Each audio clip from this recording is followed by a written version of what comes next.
klik 1. Jadi ini subscribe-nya E.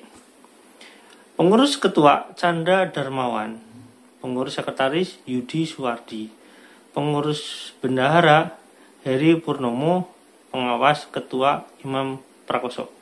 Oke teman-teman, berdasarkan data di sini kita sudah tahu siapa pengurus dari BMT yang lama. Karena ini gini, kenapa saya katakan yang lama? Sebenarnya lebih tepatnya memang yang paling bertanggung jawab atas penerimaan dana-dana koperasi ini adalah orang-orang lama. Karena apa? Tentu di sana, di dalam putusan itu nanti ada alamat yang jelas, BMT itu sekarang beralamat di mana. Dan saya sedang menunggu surat balasan juga dari Menteri Koperasi, alamat BMT itu di mana. Karena saya sudah mencurati Menteri Koperasi meminta profilnya, siapa pengurusnya, organnya apa saja, kemudian beralamat di mana, begitu.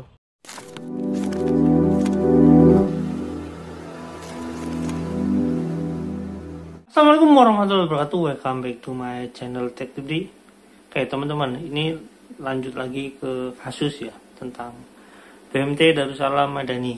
Ya, kasus batubara Yusuf Mansur ya.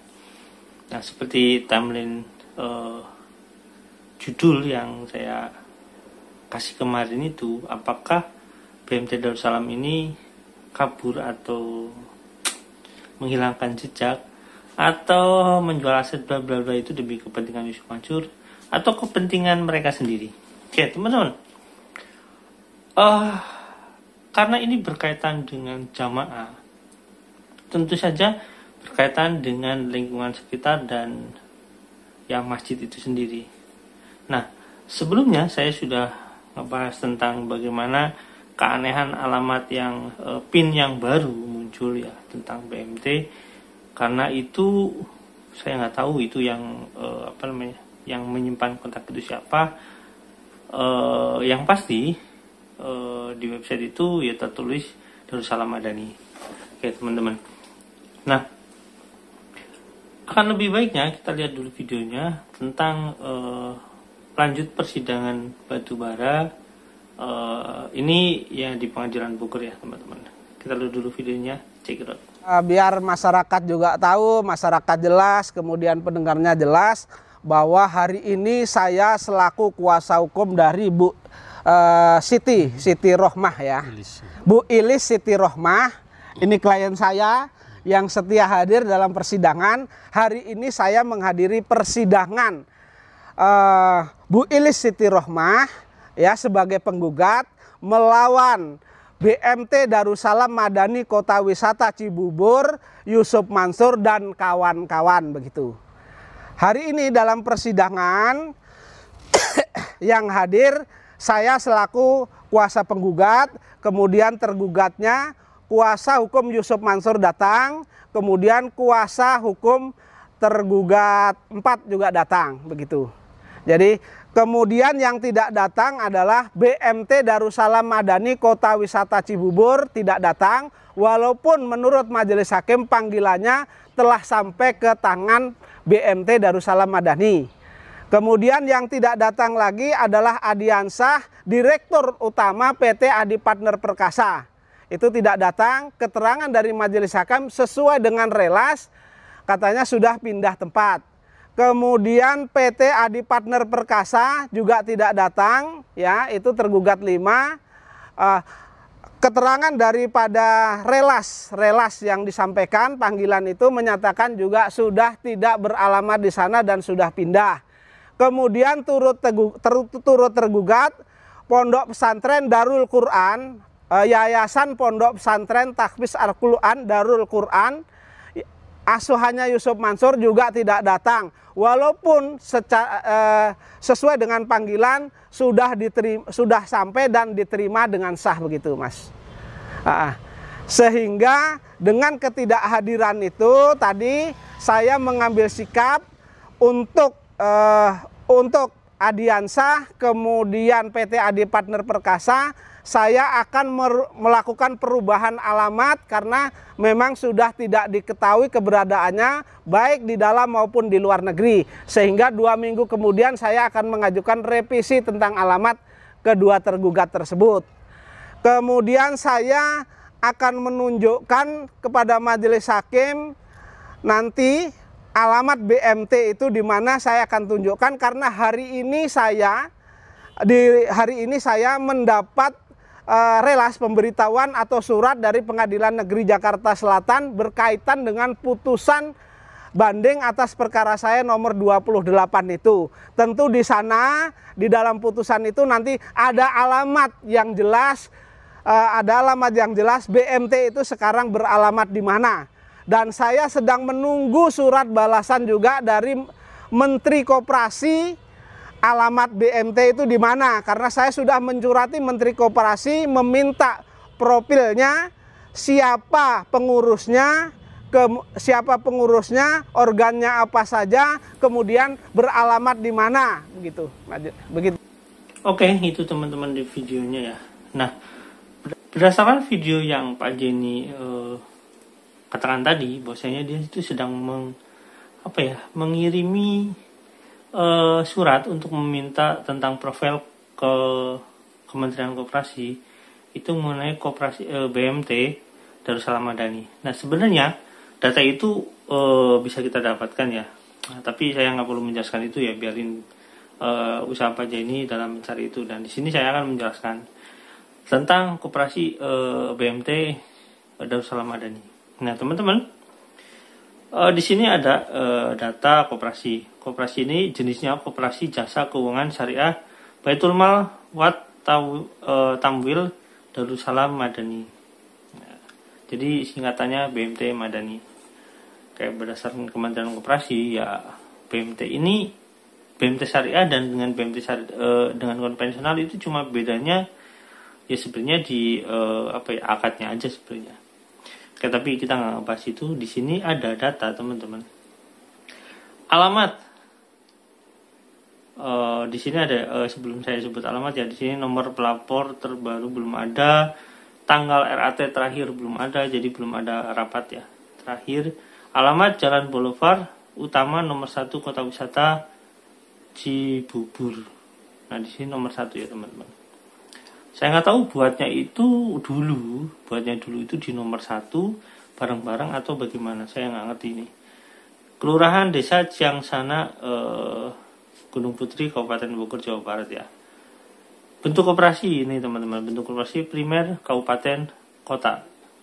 Jadi gini teman, koperasi itu ada bentuk kota kabupaten, ada provinsi, ada nasional. Kalau misalkan koperasi merah putih yang atau koperasi Indonesia Bersama milik Yusuf Mansur itu koperasinya sifatnya nasional. Kalau ini kota kabupaten ya. Jenis koperasinya ini simpan pinjam, kelompok koperasi, koperasi simpan pinjam, sektor usaha, jasa lainnya, pola pengolahan syariah. Nah, ini cuma masalah pengolahan aja ya, tapi masih bentuknya koperasi. Nomor induk koperasi sekian ya. Status NIK belum ada NIK, jadi belum ya masih, kalau untuk dapat NIK itu banyak persyaratannya, baik itu RAT dan lain-lainnya. Di sini saya akan menjelaskan ya, status grade ini penting. Status grade ini status grade-nya E. Pengurus ketua Canda Darmawan, pengurus sekretaris Yudi Suwardi, pengurus bendahara Heri Purnomo, pengawas ketua Imam Prakoso. Oke teman-teman, berdasarkan data di sini kita sudah tahu siapa pengurus dari BMT yang lama. Karena ini gini, kenapa saya katakan yang lama? Sebenarnya lebih tepatnya memang yang paling bertanggung jawab atas penerimaan dana-dana koperasi ini adalah orang-orang lama. Karena apa? Karena memang di kasus koperasi ini, di kasus batubara ini ya, sebenarnya kan ini di tahun-tahun yang lama, tahun 2009 sampai 2010.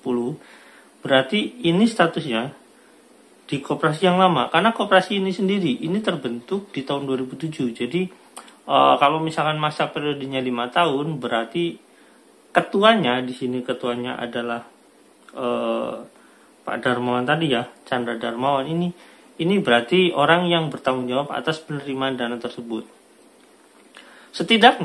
Setidak-tidaknya dia mengetahui bagaimana surat perjanjian itu dibuat. Saya nggak perlu bilang masalah bertanggung jawab, karena bertanggung jawabnya harusnya bersama-sama ya. Nah, teman-teman, seperti kita tahu, ketika Chandra Darmawan ini nanti bagaimana dia yang seharusnya bertanggung jawab gitu, tetapi katanya dalam beberapa sidang terakhir yang dilakukan Pak Jaya ini, bahwasanya BMT telah berganti kepengurusan. Nah, periode penggantian pengurusan itu sebenarnya wajar-wajar saja dalam operasi ya. Misalkan 5 tahun sekali atau 6 tahun sekali, itu ada pergantian yang wajar. Nah, cuma memang siapapun yang harus bertanggung jawab, memang setiap pengurus yang mengurusi koperasi tersebut seharusnya bertanggung jawab, karena terikat oleh status kepengurusan itu sendiri. Jadi pengurus yang baru ya harus bertanggung jawab, pengurus yang lama sebenarnya juga harus bertanggung jawab, karena ada kaitannya dengan perjanjian yang ditandatangani di tahun yang lama atas nama yang lama gitu ya teman-teman. Nah, seharusnya orang ini yang menurut saya Pak Jaya ini kenal, atau misalkan minimal mengetahui, atau yang lain minimal kenal, karena sebenarnya kalau melihat orangnya ini, sebenarnya orang ini nggak kalau di kota wisata itu nggak asing sebenarnya nggak asing gitu. Jadi banyak orang yang seharusnya mengetahui gitu ya. Tapi saya akan bahas orang ini di video berikutnya ya teman-teman. Nah, sekarang saya perlu menjelaskan tentang operasinya. Pertama, operasinya itu berdiri di tahun 2007 dan statusnya dalam status dari Kementerian Koperasi itu sendiri ya. Statusnya artinya koperasi BMT Darussalam Madani ini tidak pernah melaporkan RAT kepada pihak yang seharusnya menerima, yaitu regulatornya itu ya minimal dinas koperasi ya, Kementerian Dinas Koperasi di Kabupaten Bogor itu sendiri. Bahwasanya koperasi dan UMKM ini dalam arti yang khusus tidak pernah menerima data yang seharusnya diterima oleh mereka. Karena gini, koperasi yang baik itu biasanya kalau misalkan mau RAT yang keuangannya bagus, yang transparan, itu biasanya kalau mau RAT itu ngundang dari dinas Kementerian Dinas Koperasi dan UMKM itu untuk ikut menjadi saksi pada saat di akhir tahun mau RAT. Itu koperasi yang bagus seperti itu ya teman-teman. Walaupun peserta anggotanya nggak semuanya datang karena mungkin ada sibuk, tapi biasanya ada perwakilan anggota yang datang untuk rapat di sana. Oke, seperti itu teman-teman. Jadi apa yang kita harapkan dari kasus ini, kita bisa pelajari bahwasanya ketika koperasi yang statusnya aja kita nitip uang di sana, bagaimana uang itu bisa dikelola dengan baik kalau di sana nggak ada transparan. Misalkan kayak gini ya teman-teman. Koperasi itu mengelola, misalkan ya, BMT ini mengelola dana misalkan 1 miliar. Tapi karena dia nggak mau terbuka terhadap anggota maupun terhadap dinas, dia itu nggak mau mengadakan RAT.